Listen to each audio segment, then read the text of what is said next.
நீங்கள் எதிர்பார்த்திருக்கும் முடிவை உங்களுக்கு கொடுக்கும்படிக்கு நான் உங்கள் பேரில் நினைத்திருக்கிற நினைவுகளை அறிவேன் என்று கர்த்தர் சொல்லுகிறார்.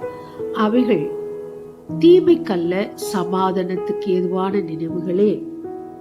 நான் எதிர்பார்த்து கொண்டிருந்த முடிவு என் கரத்துக்கு நேராக வராமலே 11 மாதங்களை முடித்து இந்த வருடத்தின் கடைசிக்கு நான் வந்து சேர்ந்து விட்டேனே என்று சொல்லி அங்கலாய்த்து கொண்டிருக்கிற சகோதரா, சகோதரி, இந்த வார்த்தையில் கர்த்தர் நமக்கு சொல்லுகிற உத்தரவாதம், நீ ஏதோ ஒரு காரியத்தை குறித்து எதிர்பார்த்து காத்து கொண்டே இருக்கிறாயே, அந்த முடிவுக்காக நான் நினைத்திருக்கிற நினைவுகளை நான் அறிந்துதான் இருக்கிறேன். நான் அதை மறக்கவில்லை.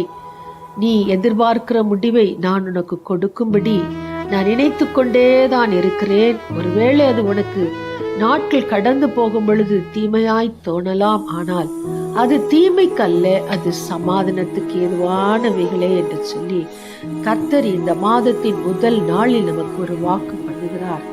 அநேக மாதங்கள் காத்து காத்து கிடந்து நம்முடைய இருதயம் இழைத்து போகத்தான் செய்யும்.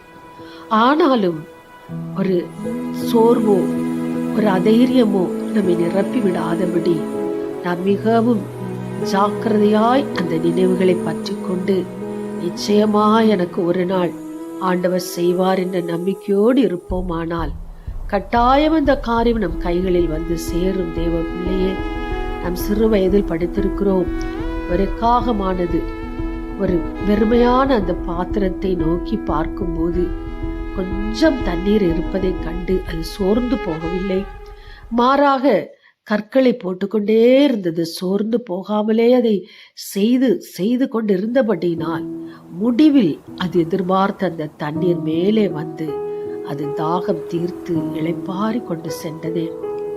நம் வேதமும் நமக்கு அதைத்தான் போதிக்கிறது. தட்டுங்கள், அப்பொழுது உங்களுக்கு திறக்கப்படும். வேதத்தில் ஆண்டவர் ஒரு நல்ல ஓமையை சொல்லி இருக்கிறார்.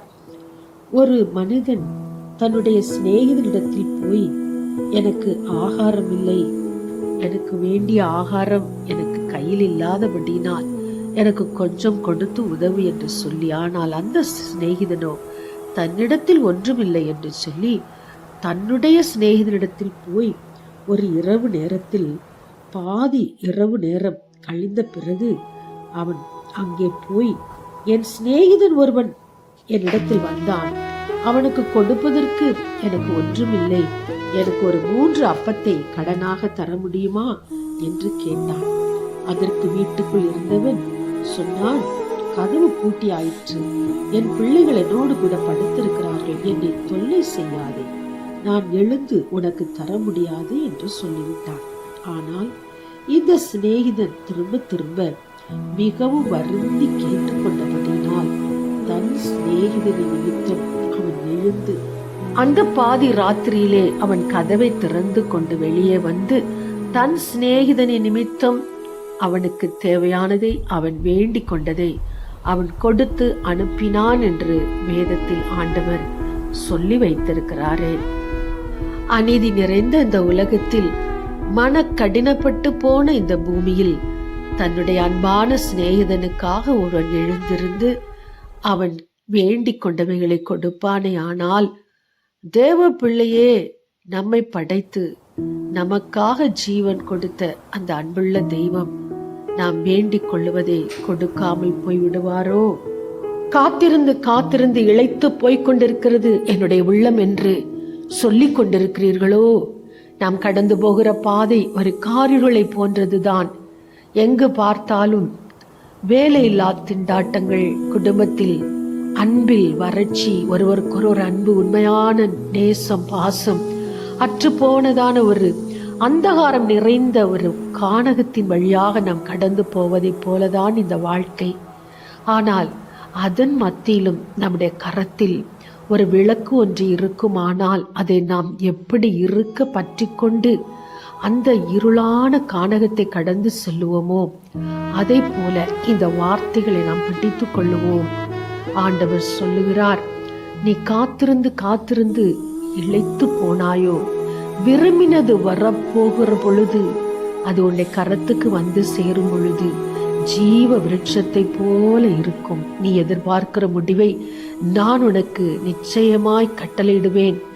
என் நாமத்தினால் நீ எதை கேட்டாலும் நான் தருவேன் என்று சொன்னவர்.